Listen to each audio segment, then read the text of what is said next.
참된 신앙은 행하는 데에 있다. 참된 신앙은 행하는 데에 있다라는 제목으로 말씀 전하겠습니다. 오늘 본문 말씀은 여호와의 율법에 대해서 모세가 마지막으로 순종을 촉구하는 그런 내용입니다. 이런 내용을 통해서 하나님께서 주시는 교훈들을 살펴보도록 하겠습니다. 첫 번째는 하나님의 말씀을 들은 자는 그 말씀을 이해해야 한다는 것입니다. 46절 말씀해 보시면 모세가 이스라엘 백성들에게 그들이 들은 바 증거의 노래를 마음에 두도록 명령하고 있습니다. 46절에 그들에게 이르되 내가 오늘 너희에게 정언한 모든 말을 너희의 마음에 두고 너희의 자녀에게 명령하여 이 율법의 모든 말씀을 지켜 행하게 하라라고 말씀합니다. 여기 마음에 둔다는 것은 깨닫고 이해하는 것을 의미하고 있습니다. 아무리 많은 내용의 교훈을 들었다 할지라도 깨닫지 못하고 이해하지 못하면 아무 소용이 없기 때문에 모세는 이를 촉구하고 있습니다. 듣고 이해하는 것의 중요성에 대해서 영국의 철학자 존 로크는 이해는 두 가지 결과를 가져오는데 첫째는 우리들 자신의 지식의 증가이고 둘째는 그 지식을 다른 사람에게 전파할 수 있게 하는 것이다 라고 하였습니다. 이 말은 우리가 아무리 하나님의 말씀을 듣는 일에 열심히 하더라도 이해하지 못한다면 우리 하나님의 말씀에 대한 지식의 증가는 없는 것이고 또한 다른 사람들에게 하나님의 말씀에 대한 지식을 전혀 전파할 수 없다. 즉, 이 두 가지를 모두 잃어버리는 것이다 라는 그런 의미가 있다는 것입니다. 그렇기 때문에 우리가 성경을 읽을 때에 자세히 읽어야 하는 것이고 하나님의 말씀을 들을 때에 경청하는 그런 태도를 가지고 하나님의 말씀을 들어야 한다는 것입니다. 성도들 가운데는 이 근성으로 성경을 읽는 그런 사람들도 있습니다. 아마 장수를 채우려고 하는 그런 사람들이 여기에 해당한다고 볼 수가 있는데 그렇게 장수를 채우려고 하는 그런 목적을 가지고 성경을 읽는다면 성경을 통해서 얻을 수 있는 것은 거의 없다고 할 수가 있다는 것입니다. 또한 설교를 들으면서도 마음은 콩밭에 가 있는 사람들이 들어있다는 것입니다. 몸은 예배당에 나와 있지만 머리는 다른 곳에 있는, 집에 무슨 일을 하다가 그 일을 중단하고 왔는데 빨리 마치고 가서 그 일을 해야지, 빨리 마치고 친구들과 약속이 있는데 그 약속을 지키러 나가서 즐거운 시간을 보내야지. 그러니까 몸은 예배당에 있지만 머리는 이미 외출해 있는 그런 사람들이 들어 있습니다. 이런 사람들은 아무리 말씀을 많이 듣는다 할지라도 그 말씀을 이해하는 그런 단계까지 나아가기는 어렵다는 것입니다. 이러한 이유 때문에 적잖은 성도들이 오랜 시간 동안 신앙생활을 했으면서도 불구하고 영적으로 여전히 어린아이의 상태를 벗어나지 못하고 있는 그런 성도들이 적지 않다는 것입니다. 그렇기 때문에 우리가 하나님의 말씀을 들을 때는 이 베레아 교회 성도들처럼 간절한 마음을 가지고 하나님의 말씀을 들어야 하는 것이고 그 말씀이 그러한가 하여 그 말씀을 이해하려고 그리고 그 말씀을 내 것으로 만들기 위한 그런 노력이 필요하다는 것입니다.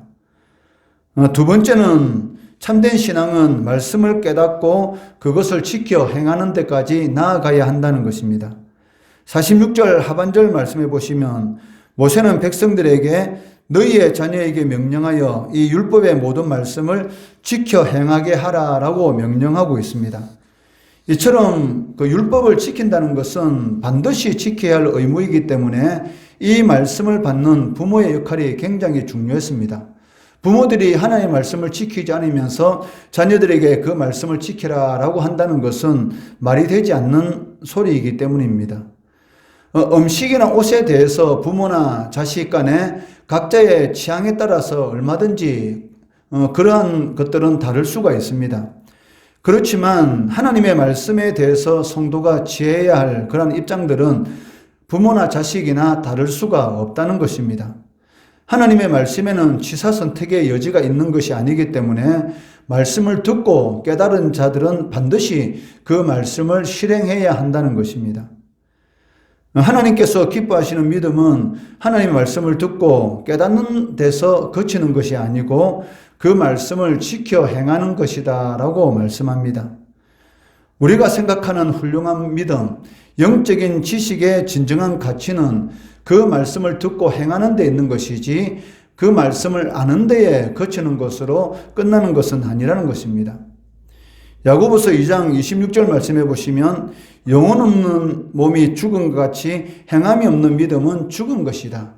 즉 아무리 내 믿음이 좋고 내 믿음이 많다라고 할지라도 그 믿음이 행함 속에서 나타나지 않는다는 것은 그것은 죽은 것이다. 즉 아무런 반응이 없는 것과 똑같다라고 말씀하고 있습니다.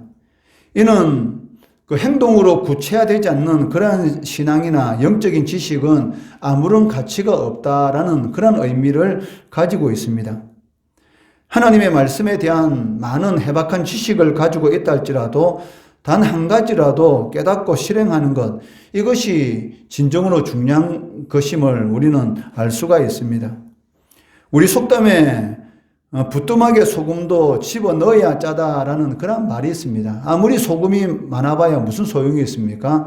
넣어야지만이 그 맛을 느낄 수 있는 것처럼 하나님의 말씀을 충실히 행하는 사람들은 그 말씀에 약속된 그러한 축복의 그러한 삶을 살아갈 수가 있다는 것입니다. 세 번째는 하나님의 말씀은 우리의 생명이다라는 것입니다. 47절 말씀해 보시면 모세는 이스라엘 백성들이 율법의 모든 말씀에 대해서 헛된 일이 아니고 생명이다라고 말씀하고 있습니다. 그 47절에 보시면 이는 너희에게 헛된 일이 아니라 너희의 생명이니 이 일로 말미암아 너희가 요단을 건너가서 차지할 그 땅에서 너희의 날이 장구하리라라고 말씀하고 있습니다. 그 하나님께서 이스라엘 백성들에게 주신 이 하나님의 말씀은 그들의 삶에 아무런 영향력을 끼칠 수 없는 무능하고 무익한 말씀이 아니라는 것입니다. 즉 하나님의 말씀은 이스라엘 백성들의 생사 여부를 결정지을 수 있는 중요한 말씀이다라는 그런 의미를 가지고 있습니다. 이스라엘 백성들이 하나님의 말씀을 지키느냐 그렇지 않느냐에 따라서 그들이 그 땅에서 살 수도 있고 그 땅에서 쫓겨나는 그런 죽을 수도 있는 그런 말씀이다라는 의미를 가지고 있습니다. 이것은 이스라엘 백성들의 역사를 보더라도 우리가 너무나 잘 알 수가 있지 않습니까? 이스라엘 백성들이 하나님을 사랑하고 그 말씀을 순종하던 이 다윗과 솔로몬의 시대, 그리고 히스기야 왕과 요시야 왕의 시대를 보면 그 시대에 이스라엘 백성들의 삶은 평안하였고 번영을 누리는 그러한 삶이었습니다. 그렇지만 하나님을 배반하고 그 말씀을 불순종하는 그러한 시대에는 이스라엘 백성들의 삶이 어떻습니까? 항상 외적의 침략이 있었고 그리고 그들의 삶이 항상 공고하고 고통스러운 그러한 삶을 살아갈 수밖에 없었던 것이죠. 아무리 많은 추수를 해보았자 무슨 소용이 있었습니까? 수술을 해놓으면 근처에 있는 블레셋이라든지 이방민족이 터들어와서 자신들이 쌓아놓은 모든 것들을 다 가져갔다는 것입니다. 이러한 것들은 오늘날 우리의 성도의 삶 가운데에서도 그대로 적용이 되는 것입니다. 아무리 우리가 새벽부터 저녁 늦게까지 많은 것을 쌓아놓았다 할지라도 외적인 그런 환경에서 그런 모든 것들이 언제든지 사라질 수가 있는 그런 상황에 처할 수가 있다는 것입니다. 그렇지만 똑같은 환경이라 할지라도 하나님의 말씀에 순종하고 하나님을 사랑하는 그런 시대에는 똑같은 상황이지만 평안과 번영을 누리는 그런 삶을 살아갈 수가 있었던 것입니다. 그때는 하나님의 말씀을 배반하고 하나님의 말씀을 순종하지 않는 그런 삶을 살아가는 시대에는 하나님의 징계를 받게 되고 기근이나 주변국들의 침입동으로 인해서 심한 그런 괴로움을 이스라엘 백성들이 겪었습니다. 심지어는 완전히 멸망해서 바벨론 포로가 되기까지 해야만 했던 것입니다. 바벨론에 의해서 이스라엘 백성들이 멸망하는 그 순간에 이르기까지 얼마나 하나님께서 많은 선지자들을 남유다에 보냈습니까? 그런데도 불구하고 듣지 않는다는 것이죠. 하나님의 말씀을 너무나 경홀히 여기고 설마 그러한 일이 우리의 삶 가운데 일어날까라는 그런 생각으로 끊임없이 하나님 앞에 죄악을 범하고 우상을 섬기는, 하나님의 주인이 아니라 우상이 인생의 주인이 되는, 축복을 베푸신 하나님을 바라보는 것이 아니라 그 축복의 부산물, 하나님께 주신 그 부산물의 마음이 뺏겨서 그것을 의지하고 믿는 그러한 삶을 살아가다가 결국은 바벨론은 70년간의 포로 생활, 그런 비참한 노예 생활로 떨어지는 것을 볼 수가 있습니다. 그렇다면 우리는 어떻습니까? 세월이 너무나 많이 흘러서 하나님의 말씀의 영향력, 그리고 그 중요성이 사라지고 아무런 의미가 없는 그러한 말씀입니까? 그렇지 않다는 것입니다. 하나님의 말씀은 시공간을 초월해서 누구에게나 생명이 되는 것이고 예수 그리스도는 어제나 오늘이나 영원토록 동일하시다. 이 말은 무슨 말입니까? 하나님 말씀은 천지 만물을 창조하기 이전부터 주님께 재림하시는 그 세상의 마지막이 임하는 그 순간까지 동일하게 역사하고 있다는 것입니다. 하나님의 말씀을 믿고 순종하는 자에게는 그 말씀이 생명과 능력으로 오늘 이 시간도 역사하게 되는 것이고, 하나님의 말씀을 그냥 한낱 옛날 이야기나 그리고 말도 되지 않는 그런 신앙에 불과하다라고 생각하는 사람들에게는 아무 유익이 없는 그런 이런 소리로 들리게 된다는 것입니다. 그렇기 때문에 하나님 말씀을 지키는 것은 헛된 일이 아니라 우리의 영원한 생명을 주장할 수 있는 그러한 말씀인 것을 우리가 명심해야 합니다.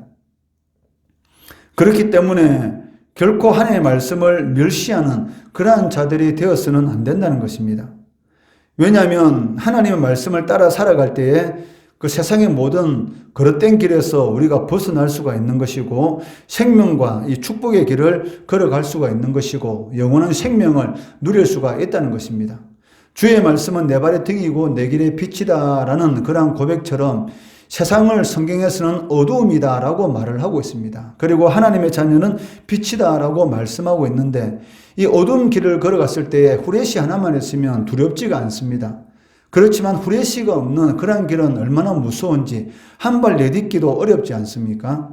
마찬가지로 하나님의 말씀은 우리가 전혀 알지 못하는 5분 이에 어떤 일이 날지 모르는 그러한 상황 가운데서도 우리들에게 생명이 되는 것이고 축복의 길을 인도하게 되는 것이고 우리들에게 영원한 그런 복락을 누릴 수 있는 그러한 길이 되는 것입니다. 그렇기 때문에 어떤 상황 가운데 있을지라도 하나님의 말씀만이 우리의 생명이고 능력이다. 하나님의 말씀은 시공간을 초월해서 역사하신다.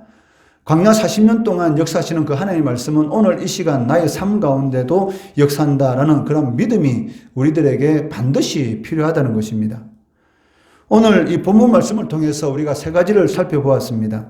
첫 번째는 하나님의 말씀을 들은 자는 이해해야 한다는 것입니다. 한 귀로 듣고 한 귀로 흘리는 것이 아니라 말씀을 들을 때에 경청하는 태도로 들어야 되는 것이고, 말씀을 들을 때에 그 말씀이 나의 마음밭에 뿌리 내릴 수 있도록 그런 이 베레와 성도들과 같은 그런 간절한 마음을 가지고 하나님의 말씀을 들어야 되는 것이고, 두 번째는 참된 신앙은 말씀을 깨닫는 것으로 그치는 것이 아니라 그 말씀을 지켜 행하는 데까지 나아가야 하는 것입니다.